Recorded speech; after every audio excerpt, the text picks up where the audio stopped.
ketemu lagi kita untuk membahas tentang keamanan dari cloud computing. Sedikit kita review ya.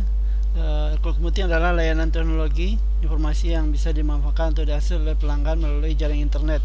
Jadi maksudnya cloud computing itu sebuah metode di mana seluruh kegiatan, seluruh aplikasi itu diakses lewat sebuah jaringan komputer. Ada yang namanya private cloud, ada public cloud, ada hybrid cloud ya. Private cloud yaitu sebuah sistem di mana kita sendiri yang membangun cloudnya, kemudian kita yang menggunakan cloudnya sendiri. Jadi sistemnya kita yang membangun sendiri. Kalau public cloud berarti kita akan menggunakan sebuah provider cloud ya. Seperti Amazon atau di Indonesia ada Cloud Kilat atau macam-macam yang lainnya ada kalau seperti punya Telkom Cloud dan lain-lain. Nah itu bisa kita gunakan. Metodenya adalah kita membayar apa yang kita pakai jumlahnya ya.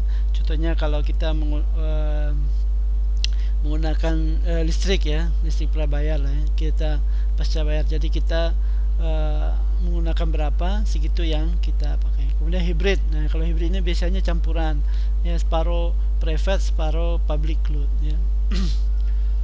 Nah mengapa harus menggunakan cloud computing ya, karena dia berbasis layanan internet. Maka sebuah perusahaan tidak perlu lagi membutuhkan sebuah ruang server atau infrastruktur server yang ada pada sebuah perusahaan.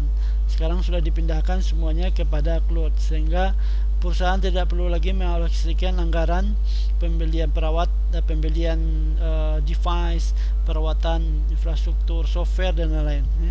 Kemudian perusahaan juga tidak perlu lagi merekrut ya, orang IT atau yang pakar di bidang IT, karena di cloudnya sudah ada yang para ahli di situ sudah ada.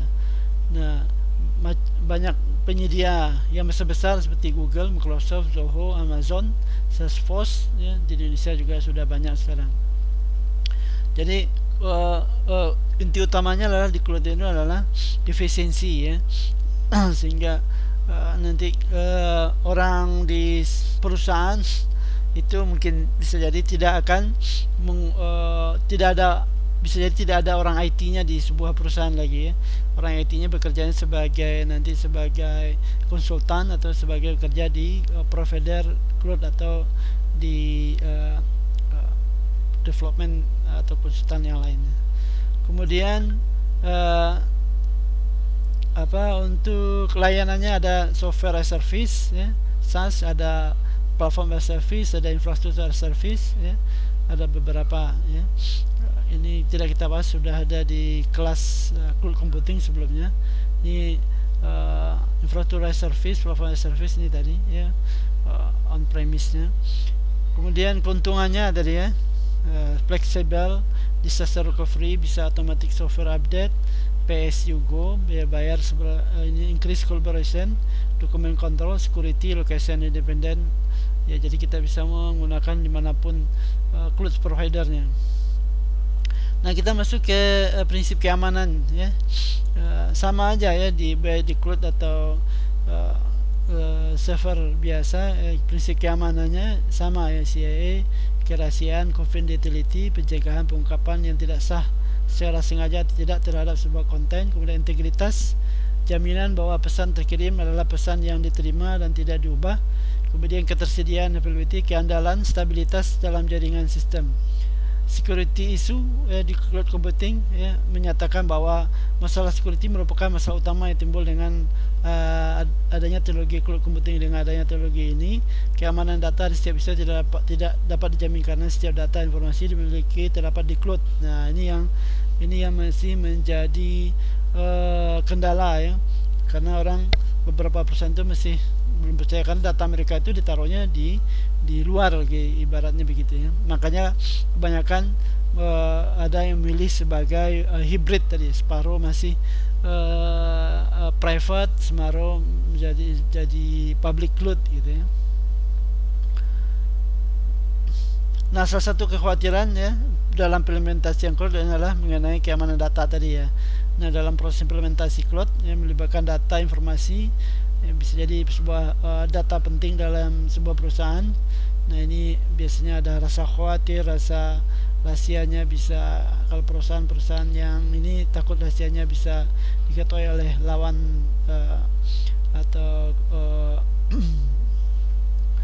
perusahaan yang lain atau diketahui oleh umum dan lain-lainnya. Nah, ini tantangan bagi penyedia cloud atau provider cloud untuk bisa menjamin bahwa data mereka bisa aman ya. Nah, apa itu cloud security ya? Cloud security ya, kalau kita lihat itu merupakan sebuah proses aturan-aturan ya, sumber-sumber dan teknologi yang diterapkan pada cloud computing ya, di mana itu ada arsitekturnya untuk mengamankan dari ancaman cyber security dan risiko yang ada. Kemudian efektif ya, cloud security untuk mengukur ya, berapa bisa data itu bisa dijaga, kemudian aplikasi dan servisnya bisa digunakan ya, dan masih tetap terhindar dari ancaman ya, dan bisa melakukan kontrol dan solusinya. Nah, cloud computing juga bisa menjadi sebuah tempat atau bisa menjadi model share responsibility model ya, di mana cloud providernya dan customer mereka mempunyai sebuah model di mana bisa di cloudnya bisa di manage dan lebih aman. Nah, untuk cloud ini berarti akan berhubungan dengan bagaimana governance, tata kelola dari cloud computingnya ya. Kemudian compliance, kemudian availability ya, ketersediaan pada setiap detik, setiap menit ya. Kemudian data security, identity and access management ya. Kemudian DRC dan BC planning ya, untuk kalau kemungkinannya ada disaster recovery. Nah, ini SDLC dan security design. Dan di SDLC-nya ada planning, analysis, design, dan develop, testing, deployment, maintenance, kemudian disposal. Akan dihubungkan dengan security design ya. Nah, di fase planning ya, itu membuat security planning, melihat risiko kelemahan yang ada ya, dan dipahami oleh sebuah perusahaan atau organisasi pada saat akan diterapkannya keamanan tersebut. Kemudian analisis, yang menganalisa security apa yang dibutuhkan sebuah perusahaan atau organisasi dari semua aspek. Kemudian design dan development, critical security design review ya. Kemudian develop security SS code, semacam kode-kode yang tertentu. Kemudian testing, application security testing, automated security testing, security system acceptance testing, dan penetration testing ya. Penetration testing mencoba, misalkan kalau aplikasi ini sudah selesai, kita coba-coba ini sudah aman apa belum gitu ya. Kemudian deployment ya, all international standard security ya, menerapkan seluruh standar security, misalkan pakai standar ISO 27001 misalkan, itu 27000 sekian. Kemudian strict access in place ya, audit continuous phishing testing ya, ini masih berhubungan dengan penetration juga ke dokumen the REST result ya. Kemudian di maintenance ya, audit, monitor, dokumen, dan disposal, clear protocol for secure disposal information asset ya. Kemudian kontrol keamanan cloud ya, ada namanya kontrol JERA ya. Kontrol ini dimasukkan untuk mengurangi serangan pada sistem cloud, sama seperti tanda peringatan properti. Kontrol JERA biasanya mengurangi tingkat ancaman dengan menginformasikan penyerang potensial bahwa akan ada konsekuensi buruk bagi mereka jika mereka melanjutkan, atau beberapa anggap bahwa mereka itu dari kontrol pencegahan. Kontrol pencegahan ya, ini kontrol preventif, memperkuat sistem terhadap insiden, umumnya dengan mengurangi jika benar-benar menghilangkan kerentanan atau autentikasi yang kuat dari pengguna cloud. Misalnya membuat kecil kemungkinan pengguna tidak sah dapat mengakses sistem cloud dan lebih memungkinkan pengguna cloud diidentifikasi secara positif. Kemudian ada namanya kontrol detektif ya. Kontrol detektif dimaksudkan untuk mendeteksi dan bereaksi secara tepat terhadap setiap insiden yang terjadi. Nah, jika terjadi serangan, kontrol detektif akan menandakan kontrol preventif dan atau korektif untuk mengatasi masalah tersebut. Nah, pemantauan keamanan sistem jaringan termasuk pengaturan deteksi instruksi dan pencegahan biasanya digunakan untuk mendeteksi serangan pada sistem cloud dan infrastruktur komunikasi pendukung. Kemudian kontrol korektif ya. Kontrol korektif ini mengurangi konsekuensi dari suatu insiden. Biasanya dengan membatasi kerusakan. Mereka mulai berlaku selama atau setelah insiden, memulihkan cadangan sistem untuk membangun kembali sistem yang disusupi contoh dari kontrol korektif ya di atas. Kemudian keamanan dan privasi. Pertama itu manajemen identitas ya. Penyedia cloud atau provider cloud mengintegrasikan sistem manajemen identitas pelanggan ke dalam infrastruktur mereka sendiri menggunakan teknologi sistem identifikasi berbasis biometrik atau menyediakan sistem manajemen identitas mereka sendiri atau mereka bikin sendirilah modelnya. Kemudian misalnya menyediakan identitas biometrik berbasis cloud dengan lintas perusahaan, membuka informasi rahasia dari pengguna ke biometrik mereka dan menyimpan secara terenskripsi. Nah, memanfaatkan teknis enkripsi yang dapat dicari identifikasi biometrik dilakukan dalam domain terenskripsi, memastikan bahwa penyedia cloud atau penyerang tidak mendapatkan akses ke data sensitif. Nah, metodenya bukan harus biometrik ya, bisa jadi autentikasinya yang lain juga. Kemudian keamanan fisik ya. Penyedia layanan cloud secara fisik mengamankan perangkat IT terhadap akses tidak sah, gangguan pencurian, kebakaran, banjir dan lain, memastikan bahwa pasokan penting seperti listrik cukup kuat meminimalkan kemungkinan gangguan. Kemudian keamanan personil ya. Berbagai masalah keamanan informasi berkaitan dengan nanti dan personil lainnya terkait dengan layanan cloud biasa ditangani melalui kegiatan seperti perekrutan potensi perekrutan keamanan, kesadaran keamanan, program pelatihan dan proaktif ya. Karena di personal keamanan personil ini juga perlu ya, jangan nanti bisa ada yang membocorkan rahasia perusahaan lain kepada yang, karena dia di cloud provider itu kan mereka yang salah satu yang bisa melihat data yang ada gitu ya. Kemudian pribadi, penyedia memastikan bahwa semua data penting, nomor kartu kredit misalnya ditutup atau dienskripsi dan hanya pengguna yang berwenang memiliki akses ke data secara keseluruhan. Selain itu, identitas sah kredensial kita harus dilindungi sebagaimana seharusnya data apapun dikumpulkan atau dihasilkan oleh penyedia tentang aktivitas pelanggan cloud. Kemudian kita lihat ancaman yang ada pada cloud computing. Ya, data breach, loss ya. Data dihapus, dimodifikasi ya. Kemudian encryption, loss, misplaced ya. Data dicuri, data by TCP. Kemudian abuse cloud service ya. Penyerang membuat anonymous access ke cloud service ya. Kemudian membuat beberapa jenis serangan seperti password, key, cracking, bolding, lambo dan lain-lain DDoS. Kemudian insure interface ya. Ini sebuah istilah credential leak proof ya, unknown IP dependency dan reusable password. Kemudian insufficient due diligence ya. Ignorance from GSP ya. Operational responsibility such as security, encryption dan lain-lain. Kemudian unknown risk profile ya. Client don't get the big picture return resource since they are not involved in hardware and software ownership. Ini risiko dari profile. Kemudian asynchronous system clock ya. Valid configuring automated task ya.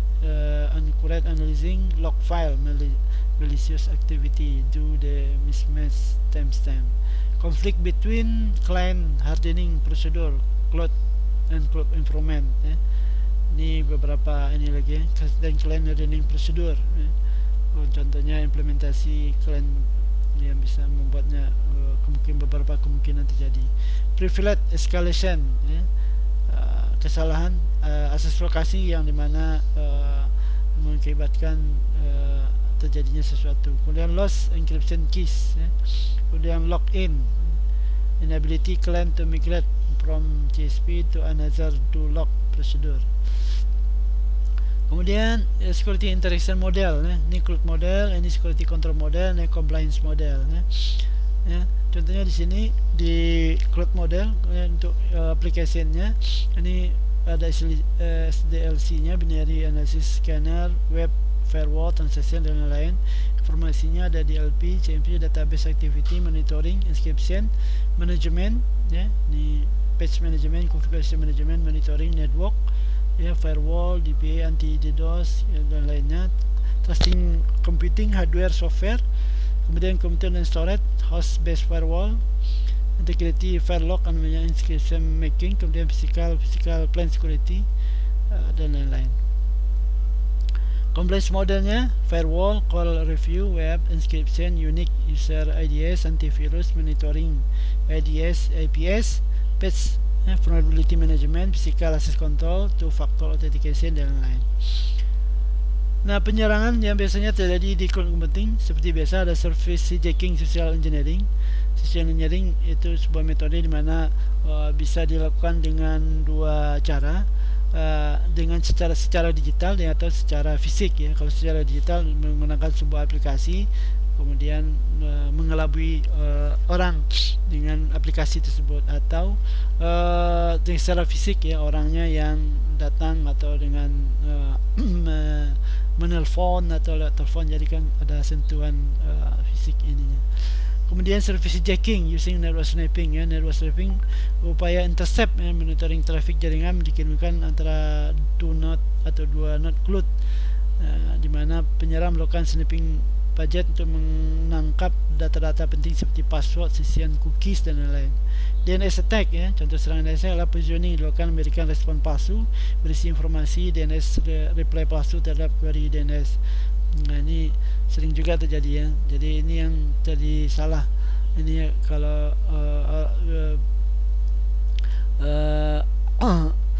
orang mengakses sebuah website, ya, orang menyangka bahwa websitenya yang dihack, gitu, ya, ternyata DNS-nya yang di positioning.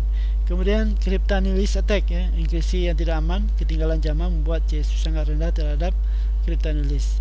Kemudian DDoS, ya, ini DDoS sudah kita bahas beberapa kali, ya. Kemudian how does cloud security work, ya. Ini tadi udah bahwa dengan banyaknya teknologi sekarang, banyak macam-macam teknologi, harus ada proses aturan dan terhadap apa yang ada di cloud provider, ya, untuk meyakini bahwa data yang ada atau data klien yang ada di sana pada cloud provider itu adalah aman, ya. Dengan mempertimbangkan bahwa di cloud provider itu sudah menggunakan standar keamanan yang benar, ya, seperti standar ISO 27001 atau menggunakan NIST, ya, dengan pertimbangan requirement, regulasi dan lain-lain. Kemudian beberapa yang biasanya digunakan untuk keamanan ini, ya, ini beberapa teknologi prosedur standar yang digunakan sebagai kalau ada dia adalah sebuah perusahaan cloud provider. Encryption, ya, ini harus digunakan minimal menggunakan AES, ya, Advanced Encryption Standard. Kemudian secure communication, metadata should be encrypted, management all communication between your system and the provider cloud. Kemudian web application firewall, ya, karena ini paling rentan, ya, karena paling banyak bisa diinikan, ya, kemungkinan terjadinya SQL injection, cross scripting and authorized resource, ya. Kemudian data center security, ya, physical must be highly securing hack fence, ya. Ini banyak ini tanggung jawab dari data dan cloud-nya, provider cloud-nya. Kemudian data secara availability, ya, ini tugas ini juga apa, menjamin bahwa data center mereka tetap tersedia, bisa diakses 24 jam dalam sehari, ya, dan tidak ada kata matinya lah, ya. Kemudian regular backup, ya, di mana provider itu harus membuat DRC atau DC-nya, ya, atau dengan melakukan backup yang sudah terstandar, ya, sehingga kemungkinan data dari klien tidak hilang, ya. Kemudian kita lihat control layernya ya. Ini tadi udah dibahas, ada application, information, management network tadi udah ya. Kemudian ini penjelasannya, security consideration ya, apa yang harus dipertimbangkan dalam keamanan di cloud ini ya. Cloud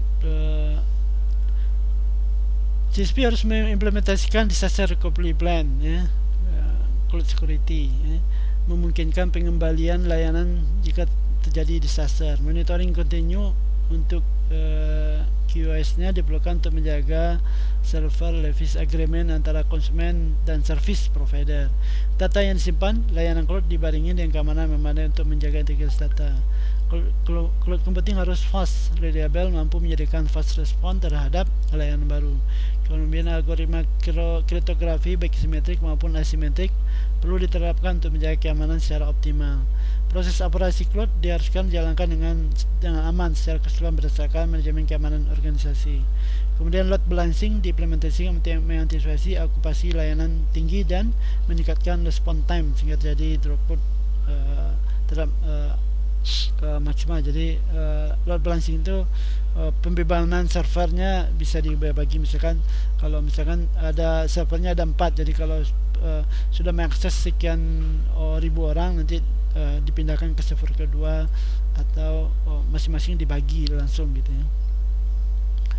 Threat mitigationnya ya, ini ada abuse nefarious use cloud computing, ada ensure interface API acknowledge risk possible, kemudian ada malicious insider ya, kemudian ada share technology issue, kemudian data loss, kemudian account service hijacking. Tools yang banyak digunakan, ada quality cloud platform, ada cloud base hello, cloud inspect, Nessus interface for AWS, semantic cloud for cloud protection, ada logic, deep security dan lain-lain. Nah, kita lihat security roadmap ya, sana ada start, loading, understand the security need ya. Kemudian didesain, develop security code, kemudian diidentifikasi tim yang akan menerapkan ya, menambahkan beberapa aturan dan lain-lain, security governance dan adoption. Kemudian security controlnya sudah standar ya, kita dipilih aja menggunakan ISO misalkan atau apa gitu ya. Kalau sini contohnya menggunakan ISO 27000 sekian ya, 27017, 18 ya. Jadi untuk keamanan itu kalau ISO 27000. Security policy management ya, ini trusted information exchange ya, standarnya menggunakan apa ATIS atau NIST ya, standar security coordination ya. Ini masing-masingnya ada nih standarnya, jadi tinggal dibaca ini ya. Ada 3 cloud security ya, key practice ya. Ada pertama itu gain visibility, meyakini bahwa sebuah pintu untuk masuk ke dalam atau dua, real time and historically. Kemudian trust but verify ya. Trust essential to move and build quickly but verify business critical activity. Kemudian use policy based behavioral monitoring ya, untuk monitor investigasi. Kemudian ini contoh ya, beberapa contoh kita lihat. Contohnya ini pertama Azure Security Layer ya. Ada login network, loginnya IAM Azure for MFA Azure AD SSO dan lain-lain. Network web application ya, root control dan storage data, kemudian compute, governance dan risk. Ini contohnya punyanya Alibaba ya, Alibaba Cloud ya. Keamanan aplikasinya, mitigasi DOS, perlindungan web aplikasi, operasi keamanan, perlindungan data, enkripsi data, pemulihan, mitigasi ya, manajemen kunci untuk keamanan platformnya, keamanan fisik, keamanan perangkat keras dan keamanan virtual ya. Sini ada log pengauditan, kontrol akses, otorisasi dan autentikasi ya. Ini contohnya punya Alibaba Cloud. Kemudian ini punyanya AWS ya, Amazon Web Service ya. Identification and access management, detection, infrastructure protection, data protection dan incident response. Kemudian keamanan segi AWS-nya mencegah, menentukan izin dan identitas pengguna, pelindung infrastruktur, tindakan perlindungan data untuk strategi adopsi AWS lancar dan terencana, mendeteksi itu memperoleh visibilitas dalam postur keamanan keamanan organisasi dengan layanan pencatatan dan logging, mencerna informasi ke dalam performa terskala untuk manajemen secara pengujian audit, respon pemulihan insiden otomatis untuk membantu mengubah fokus utama keamanan, kemudian remediasi, memanfaatkan otomatisasi digunakan secara untuk memulihkan mengamankan lingkungan dari Amazon Web Service-nya secara nyaris secara waktu yang nyata. Kemudian di Google Security cloud-nya, di Google Security Practice-nya biasanya ada Organizational Operation Security, Data Security, Threat Evaluation, Safe Access, Google Code, Spam Virus Protection, Build Product dan lain-lain. Ini sistem cloud di Google. Sini ada Data Source, Access Intelligence, Gateway dan Resource, inventory-nya, manajemen agent, sertifikat, authority, seterusnya. Kemudian di bawahnya ada Cert Installer, ada Configuration Management, Patch, Nah, terkait di bawahnya di inventory. Itu kira-kira beberapa contoh dan pemahaman tentang keamanan yang ada pada cloud computing. Mudah-mudahan bisa dipahami. Kita ketemu lagi untuk materi selanjutnya. Assalamualaikum warahmatullahi wabarakatuh.